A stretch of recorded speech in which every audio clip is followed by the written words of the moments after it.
Welcome back to That Rugby podcast, hosted by the Rugby Booth. My name is Luke. That is Husey. We are back again, another week in the rugby world. And I thought, look, as we get closer to these July internationals, we're probably a couple of months away, I believe, if I'm not incorrect. It's probably time to start to touch base. Given on that it's May, yeah.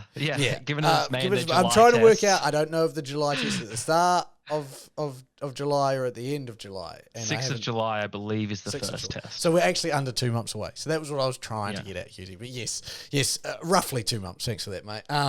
Look, it's time to dive into who we think might come out victorious. Now, as said previously and as World Rugby has announced, only 2-match test series purely because of the World Cup last year and then a lot of rugby going on at the moment. So you only have 2 matches to decide a winner. So you may have ones throughout. Now, just to run you quickly through, Husey, to make sure you knew what's going on as well. South Africa are hosting Ireland, which is obviously the pinnacle, I would say, number one team in the world versus the world champions. I would say South Africa are number one team in the world. But with the World Rugby rankings, I think that's how it sits at the moment because of the Six Nations and stuff. I may be wrong. Don't quote me on that. But it's this argument that we've seen and we discussed last time, feud going on, a bit of a battle, so that's the big one. That's the headline act. We've got New Zealand hosting England, which is the first time, I think, in like 10 years they're doing that. Australia are hosting Wales, who are also struggling at the moment, so 2 struggling teams looking for results. Good storyline there. And Argentina host France, which will be really exciting rugby. Scotland are in the Americas doing a tour, and I think Italy are heading to the Pacific to do a bit of a tour. So that's why we've left those 2 out because we're going to take the main 4 ones. But if you're taking Six Nations against there, so Japan floats in there for a few games. Most teams have made up 3 games in this time, but there's only 2 games in the series. I believe it's the last of these series type situations as well, because I think like next year potentially we're moving into that international World Cup, but not a World Cup tournament where it's, everyone's playing everyone and you get points and so on. So maybe the last of these series types things. I know a lot of teams like New Zealand Rugby are looking into doing like South African tours and getting tours back underway when there's opportunity calls, as international rugby is the pinnacle of the sport. But to start off, let's start off with Argentina versus France as our first prediction and make our way up to the headline out. And the prelim fights, I would say, is this one. France obviously took a step back in the Six Nations. Dupont playing in the Sevens Olympics probably won't be there. Interesting time. Husey, what do you make of this first matchup? Yeah, that's a big question. Is Dupont gonna be there? It seems unlikely, especially given what you've just said. Now, is this in France or in Argentina? Argentina. All of these series are hosted by in the Southern Hemisphere, right? Yep. If it was hosted in France, I would give it to France. The fact that it's hosted in Argentina throws a different flavor on things, right? We know Argentinian crowds are a boost for their team, and saying that they're hostile to the opposing team may be a little gentle. This, laser pointers in the face, things like that. Look, I think this is going to be a really tough one for France, actually. I think it's going to be a 1-1 split.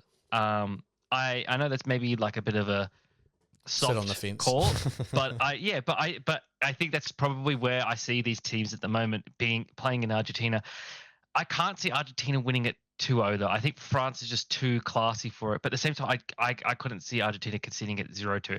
So if this was a 3-game series, I would probably call it 2-1 to France. But given it's a 2-game series, I'm calling it 1-1. Yeah, not a bad shout. I think the French are going to want to make a statement after the World Cup loss in the Six Nations without Dupont. I think they'll want to make a statement. Will they be able to make that statement? I'm going to sit on the fence like you. I'm going to say 1-1. I think both of these teams have a good enough performance to get a win, but I think both of these teams also are at a rebuilding phase of their international programs, I don't know who the head coach is for Argentina at the moment after Cheika left. Obviously, France losing one of the best players in the world to the Sevens for the time being is a factor in these games. So, interesting first matchup. On to your Wallabies against Wales, mate. What do you see happening here? It's really hard to say because we don't know who's going to be in the Wallabies squad. It's a new coach. And we'll get onto this when we talk about Super Rugby, but a lot of the stocks of Australian players have just been decimated by injuries, notably in my Waratahs. But it's just like, who's actually going to be available for the Wallabies to play? Like, who's going to be there and uninjured is going to be a massive indicator of that. That being said, I think that just I'm sipping from the Kool-Aid right now, the Joe Schmidt Kool-Aid. And it is Kool-Aid because he's just hasn't been busting out many mega headlines. He's just been quietly going about his business, sitting with the Aussie teams during Super Rugby, talking to the players, things like that. For me, I'm going to call it 2-0 Australia because it's held here in Australia. I think it's that does give the Wallabies a bit of an advantage, the Welsh having to travel. And I believe the Welsh travel to South Africa first for a warm-up game. I think that could be a pretty bruising affair for them. Oh, no, they're in England. It's an exhibition match in England. Yeah. But still, that's going to be a pretty bruising encounter for them, you'd imagine. And hopefully that means that they're softened up a bit for the Wallabies. But yeah, I think Joe Schmidt, I think there's enough pieces there in the Wallaby squad to put on a 2-0 victory. Like, if you look at the game in the World Cup, it was a lot of just self-inflicted stupid wounds of the Eddie Jones play style, the things he was trying to get his players to do, the players he had out there. I just think if you have a common sense Wallabies team, that's it. That's a game the Wallabies should win. So that's why I'm going 2-0 Wallabies. Yeah, I'm on agreement here. I'm not too far away from what you are. I think Wales obviously had a struggling Six Nation campaign.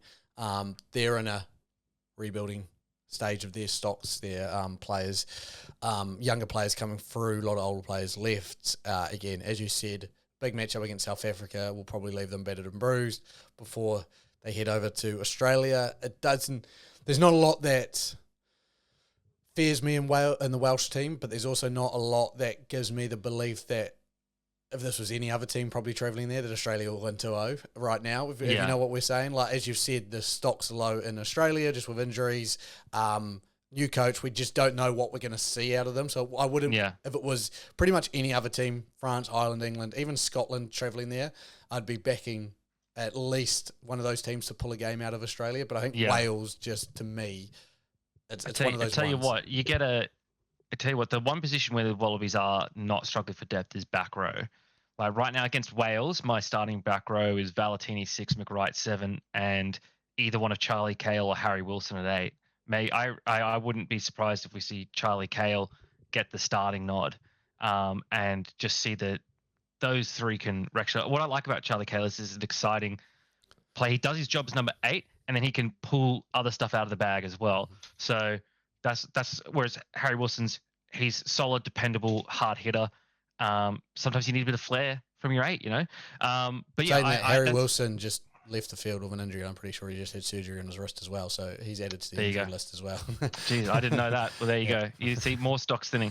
So I could see Australia winning this one too, getting the Joe Schmidt era off to a good start. But yeah, really, it's a bit of a stab in the dark right now because we don't know who's going to be in the squad. We don't know who's going to be the captain. We don't know what style they're going to play. We know nothing right now. So it's a bit of a gut call.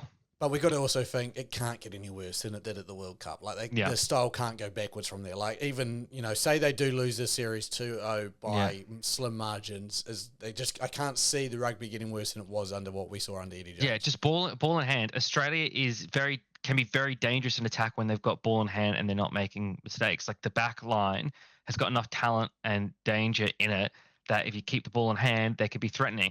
Kicking it all the time, trying to put attacking kicks in with players that aren't attacking kickers is just not gonna cut the mustard. So yeah, ball in hand when you're attacking. Look, it's the simplest rugby philosophy there is. It's a South African rugby philosophy. It's you play in your opponent's half, and when you're in the opponent's half, you hold on to the ball until you score points. Like it's really not that difficult. That's why they've won 2 World Cups in a row.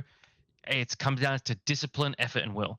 And from what we know about Joe Schmidt is he is a bit of a martinet, a bit of an unrelenting coach. He focuses on that precision, getting things right.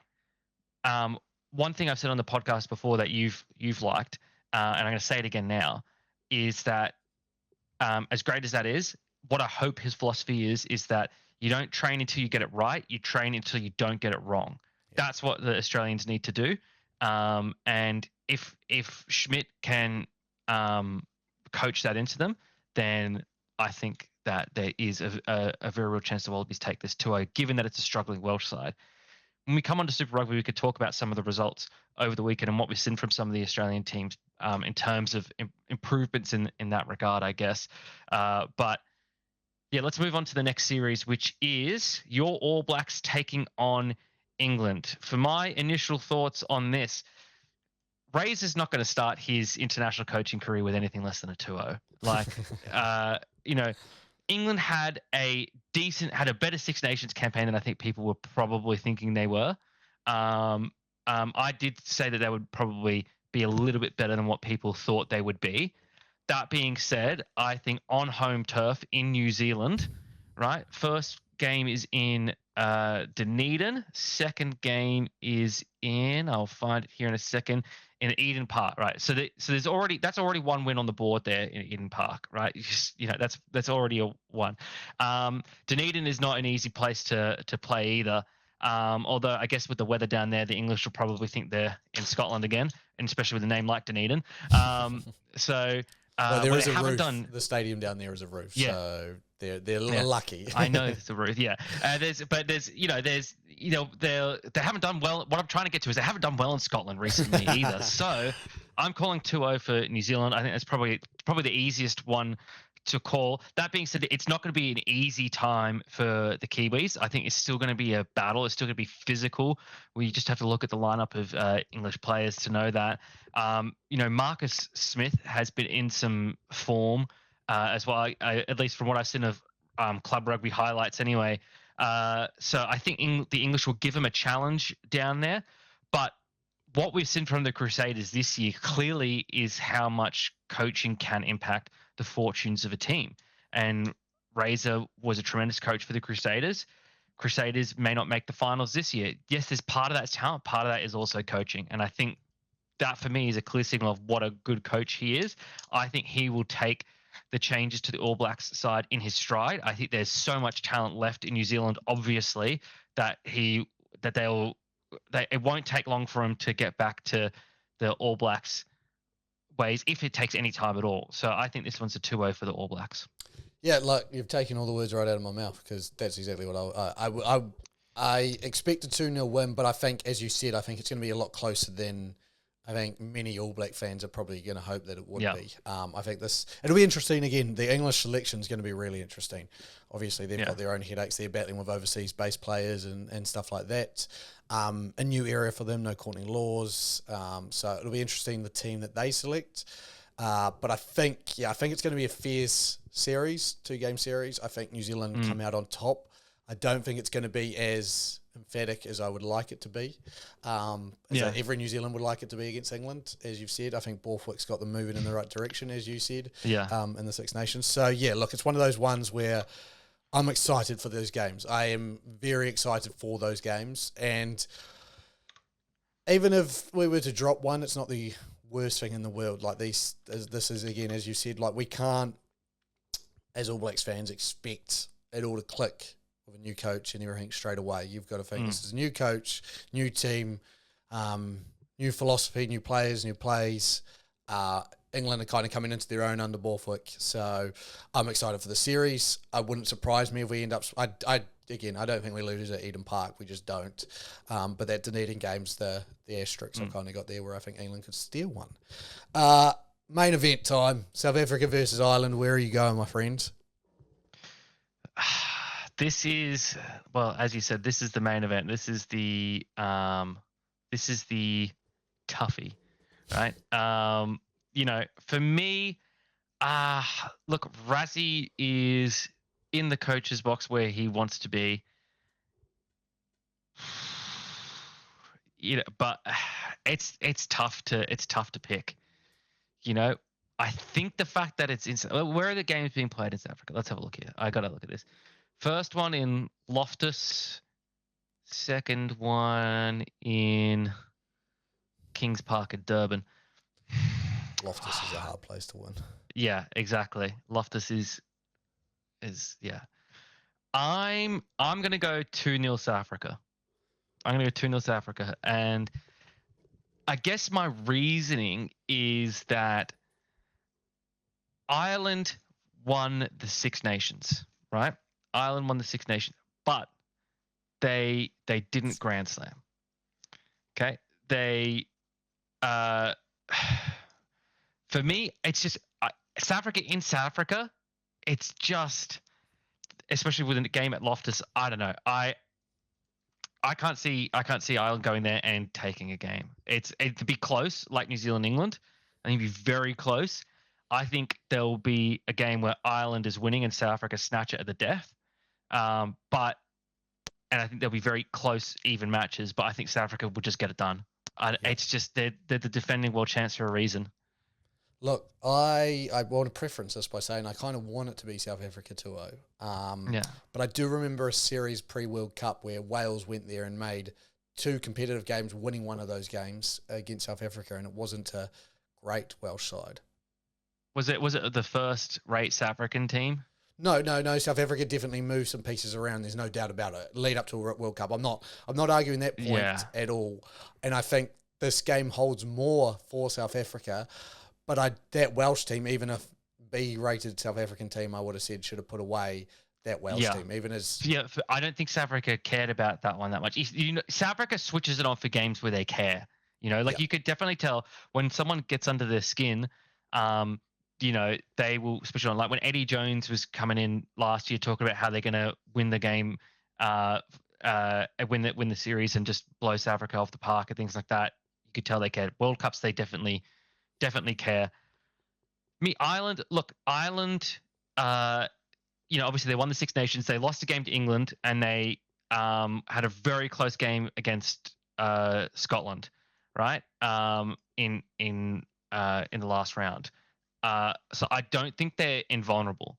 I don't think that they might be the number 1 team in the world right now, but they're not the best team in the world right now. I still think that's South Africa. We haven't seen South Africa play test rugby though since the World Cup. So that sort of Ireland's had a chance to play their team, to get those combinations going again, to work, to keep working under Andy Farrell. South Africa's coming into this with a new coach, albeit he was part of the system before. No games since the World Cup, although they will have that warm-up match against Wales, although it remains to be seen what team actually goes to Wales. So there's definitely cracks in the armor for South Africa. It's not going to be a South African team that is necessarily at full tilt. However, the feud that has come out with Eben Etzebeth and the Irish team, I think that adds fuel to the fire for both teams. But I think the fuel to the fire will be more impactful for the South Africans than the Irish. I think they will stand up for Eben Etzebeth being called a liar, and they will not be happy about that, and they will go to bat for their giant of a human being. Yeah, there's a couple of things you've said all of this, and I still think that Ireland I think you're devaluing and underestimating the Irish team. Like, the Irish team is a bloody good team, and I think they've got a core group of their players playing for Leinster who are about to embark on a Champions Cup opportunity, and if they win that, they're playing at the highest level in the highest comp. They're also playing in the URC. We'll probably go deep into that, and that's a good 10 to 12 of their Irish squad are in that team. So I go there. Then you go look at South Africa, and you go, their players are all over the world at the moment. Obviously, some in Japan, URC, some playing in England. I go, who recently went to Leinster and potentially will drip everything he's taught into the South African setup into Leinster, because he wants to show that he's a great coach. It's Jacques Nimba. And I go, players will know South Africa pretty damn well now. I think the Irish get prepared to play anyone as the best in the world, just about. And I just think, look, I'm not saying that Ireland win this series. I'm going to sit on the fence. I'm going to say it's a majority draw. It's a 1-1. And I think Ireland get in there, snatch and grab a game. I think they snatch and grab the first game. do something unbelievable. South Africa get a rev up from Rassie, and I think South Africa go and beat Ireland in the second one, and I think it ends even. And I go, we'll have to wait until down the road where we actually see if we can get an answer about who this is. But at the moment, I just think the Ireland team is a good team. Again, they delivered on the expectations in the Six Nations. They were arguably going into the quarterfinals, one of the favourites to win that Rugby World Cup. I think in this moment, at this time, I go 1-1, and I think that could go either way. But again, this is one of those ones I'm happy to be proven wrong by South Africa and see Ireland lose 2-0 and the pundits go crying. But we'll see. Shall we move on to Super Rugby, my friend, which we had one of the better rounds of Super Rugby, I would say, in a very long time. Some interesting results, 2 massive crowds in New Zealand. We're all Highlanders fans this week, baby. We're all Highlanders fans this week. So, yes, the Highlanders hosted the Crusaders, beat the Crusaders, which is fantastic for, obviously, everyone else's belief that the Crusaders may not make the finals, which was in front of 18,000, which is crazy. This was in front of 19,000 fans in Forsyth Bar, and, the Highlanders in this game, I think they were 8th and the Crusaders were 11th. There was 8th versus 11th, and we've got 19,000 fans going out and watching that. And then the Blues and the Hurricanes at Eden Park, 27-ish thousand, first and second, playing one of the games of the series. Now, I'm going to put on my salty Hurricanes cap. We fucking sucked it. We blew it. 5 metres out, we blew it. We had opportunities to win that game. But saying all of that, I'm happy we stood a chance, because I honestly thought we were going to go to Eden Park and get blown out. Like, going to Eden Park, playing the Blues, and it was one hell of a game, one of the better games of the season. Our defense didn't stand up as good as it has been. We've been known as a defensive team, weren't able to stop them, but we attacked well. We were missing Billy Proctor. I'm not putting any blame on that.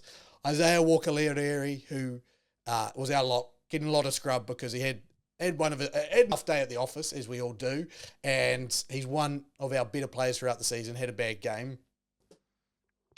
One of the results I want to chat about is the we'll get onto the Waratahs in a second, but the last game of the round, the Force versus the Dura. Man,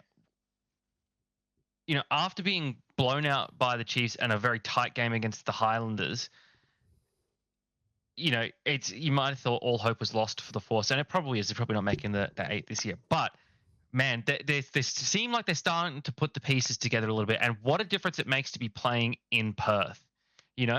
Like it's like 2 completely different teams, and they get great crowds in Perth as well. But last home game before this one was against the Crusaders. They won 37-15. They go to Dunedin, lose 7-6. They go to Hamilton and lose 56-7. Back at home again, they win 48-10 to the Dura, right? So just, when we talk about Fortress Suva, let's talk about Fortress Perth now for the Western Force. My Waratahs have to go there next week. I'm anticipating a loss, but the Force, the only unfortunate thing about this game is that it gives a bit of an easier route for the Crusaders to make the 8. That's the only thing that was wrong with this game, is that it gives the Crusaders a bit of an easier path to get back into the top 8. Look, the Force can make it. They're in 9th spot now. They could potentially overtake the Dura. The Dura have got a tough slate coming up, but yeah, man. Ben Donaldson looked great in that game. I think the Force, they've got, next year I think they could be sort of what the Rebels are this year. Contending in that top 8, inconsistent but still contending for a top 8 spot. Darcy Swain as well. How big's that signature? Yep, huge. Yep. And then let's look at the Waratahs West Brumbies. Now, it's been so unfortunate for me this season as a Waratahs fan, because there's been a couple of games that have been so close that have gone out of reach, and you're just wondering what's going wrong. And then I saw this post from the Rugby bloke, and it sort of put into numbers stuff that I'd known, but I didn't really know the numbers on this. So this is the Waratahs injury list, right? Props alone, there are 4 out for the season, 3 more with long-term injuries. 7 props. 7 props out. Bell gone for the season. Daniel Botha gone for the season. Archer Holt's gone for the season. Tom Lambert gone for the season. Tom Ross, Hayden Thompson-Stringer both out with knee injuries.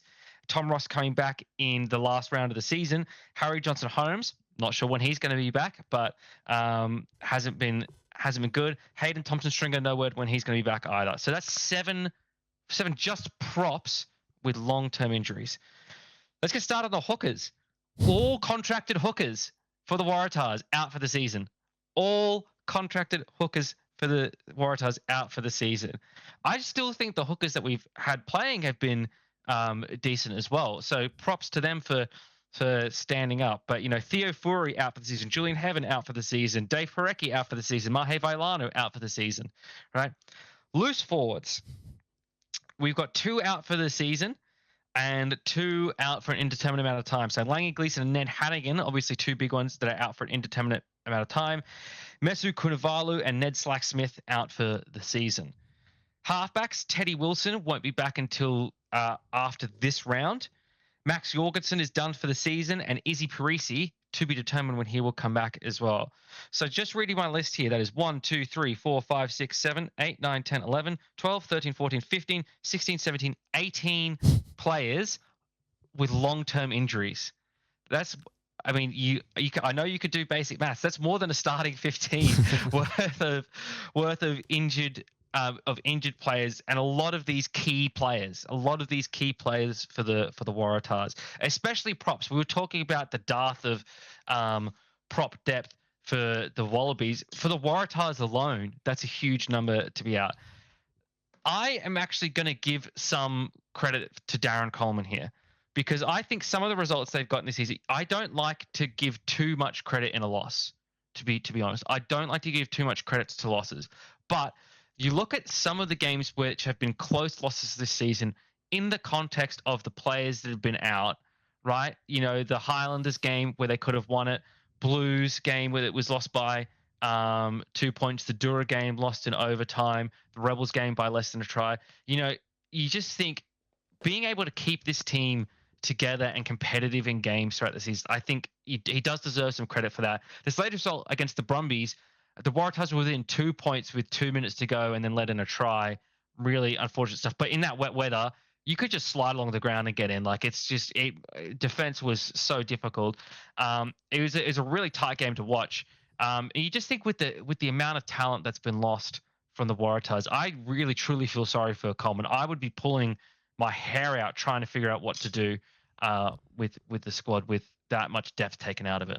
And all is not lost for these Waratahs, and it sounds crazy to think, but you still have a chance to make it. Yeah, realistically, you have the Force and then Moana Pacifica, so 2 teams in that bottom 4 pack. Say you win both of those games, say you get 10 points out of it, 2 bonus point wins, you're up to 22 points. Now that puts you within striking distance of the 8. I know Jura are on 17 right now, and other results would have to go your way. But then you have the Reds in the last round. And I go... At home, importantly. At home. Chances are the Reds could be sitting in no man's land in 5th spot. They may not have any reason to play. Like, they're at 6 points above the Rebels at the moment, and they are 7 points behind the Chiefs. So I kind of go, if you look at the Reds' schedule and you go, say they beat the Jura this week, or they've got the Force at home, you win one more game, they're probably in a very good position to be sitting at 5th. So then they go, do they rest some players against the Waratahs? And then all of a sudden the Waratahs win their last 3 matches, somehow 18 players out, make the finals with a 5 win. We said 5 wins will get you in, and I think more than ever this season, 5 wins will get you in. And I always think when I look at tables, and especially looking at Super Rugby tables, points difference tells you a story, tells you a pretty big story. Crusaders minus 34, you are minus 92. Then you look at Moana Pacifica, minus 194. Force, minus 101. Jura, minus 96. Rebels, minus 87. Just to chuck some names out there of like, that's 6 of the bottom teams. Highlanders there, minus 72. You're not far off that group. You just haven't had those results go your way. You've lost a lot of close games. So I go, look, you look at from, I'd say the Highlanders, 7, even the Rebels being at 25 points they can still be caught if they don't get any more points. If they only get a couple more bonus points, and say you win all your next 3 games, you will finish on 27. Say the Rebels pick up 2 more bonus points, they finish on 27. Chances are at that point you're going to have the better point diff. Through you go. So I just go, it's competition. That bottom 6 team is so wide open. Anyone from 6 to 12 can get in. I go 5 and up. You're just now sorting out your positions, making sure you get a home final if you're 4 and up, if you're the Chiefs, Brumbies, and Hurricanes. So that brings me on to my next question. Taking you out of your Waratahs hat, and you're the Brumbies now. You're situated around the Blues, Hurricanes, yourself in 3rd, and the Chiefs. Now, obviously, say you don't get a home final. Say you can't, again, say just, who have they got? They've got the Crusaders, Rebels, and the Force. So there's still an opportunity for a home final. But say 2 home games. In the last week, they're out of contention for a home final. Who would you rather face, the Blues or the Hurricanes at the moment, and you have to go to their stadium? The Hurricane. If it's the Brumbies, you'd rather play the Hurricanes. Right? What do you mean? That's the easiest question you've ever asked me. And then if you play the Hurricanes and you beat the Hurricanes, then you've got the Chiefs playing the Blues.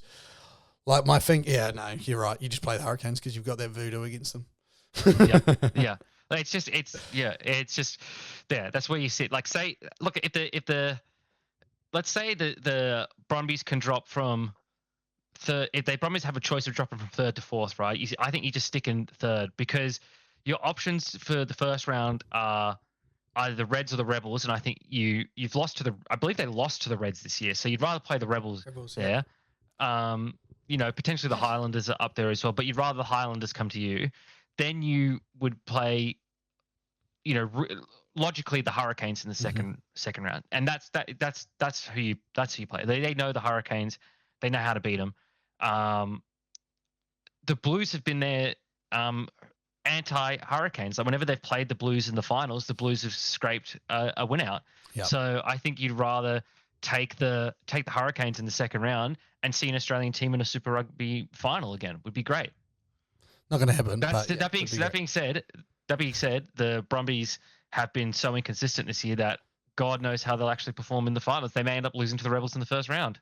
Yeah, that is, like I've just spoken about points differential. You look at the Brumbies who are in 3rd, 51 in their points differential. One of these is not like that. It's like that, it's like that meme of King Ghidorah, the 3-headed dragon, like the 2 serious-looking ones and the dopey-looking head. It's like Blues, Hurricanes, Brumbies. Yeah. That's a graphic for you to make. Yeah, incredible. That is quite incredible to look at. Obviously 2 more weeks. We will definitely 3 more weeks, sorry, I think. 3 more weeks. 3 more weeks. Yeah. We will definitely have some more answers, I feel like, after this round. Because going into those final 2 weeks, we shall know what mathematical equations are going to be needed. So a big week this week. This week, I think it'll solidify a lot of teams' positions, right? So Hurricanes versus Moana Pacifica, that should be a win for the Hurricanes. And Blues versus Highlanders. Highlanders could throw a spanner in the works. We've seen them do this before this year, but I think the Blues reasonably take that one, right? The Doura host the Reds. I think that's a really big game. That is going to be a really big game in Fiji, that's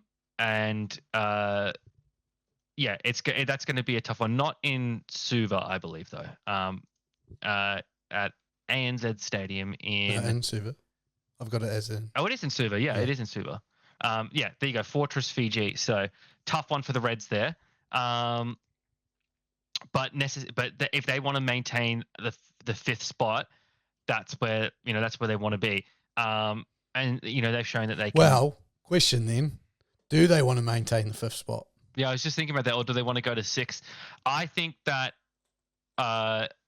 they're probably going to be stuck in 5th anyway, because I don't think they're going to drop down. I don't think the Rebels are going to reasonably challenge them there. I think if they had their choice, they would like to play the Brumbies, though. The Force have got 2 home games remaining. That could get them to 5 wins, and as we said, 5 wins can get you in. So the Force could be a dark horse making it into the finals. They could be, but they'll be straight out of it because they have shown they can't win away from home and and probably going to lose by 60 points. All right, last point for today. The under-20s Rugby Championship wrapped up, which was a fantastic competition in Sunshine Coast. I love how they did it all over 10 days. So had a game on May 2nd, game on May 7th, game on May 12th. So 5 days between each game. What I like about that is you probably rotate your squads a little bit, get everyone involved, gives everyone a good opportunity. Biggest margin was only 23 points, which is fantastic, with, I think it was 4-ish games ending between 5 to 10 points or less than 10 points. I think if you take that last try, the New Zealand under-20 scored against you guys, I think it's 4 games under 5 points. So, and that includes a draw. So tightly fought. Anyone was up for an opportunity to win it. As you can see, South Africa 1-1, drew 1, lost 1. Australia 1-1, lost 2. New Zealand won all 3. Argentina 1-1, lost 2. So it was an exciting tournament, but the New Zealand under-20s come away with a win, which is a good lead up to the under-20 World Cup. Really like this tournament purely because of the fact, we said this when all of our under-20s teams went to the under-20 World Cup last time and got spanked by our Northern Hemisphere brothers, that we needed something like this. They got it done. Job well done. Now all they need to do is market it a shitload better. Exactly. And great for the test teams as well to have those younger players getting semi-test match experience, getting under-20s test match experience. If there's one thing we've said about the Wallabies this year is that they're going to be struggling for depth. So there's going to be some young players called into the squads, even the extended squads, to fill some gaps, which I don't think which is not necessarily a bad thing, and get that learning in there early. So yeah, the more opportunities like this we can give our young guns as well, the more likely they are to stay in the game, right? Think about the thrill of being able to pull on a Wallabies or All Blacks jersey. That is a big incentive for players to stay in union, to be given those opportunities, because then you feel like you're on the right track to become a Wallaby or an All Black, Springbok, or the Jaguares, right? Pumas. The Jaguares is the Super Rugby team.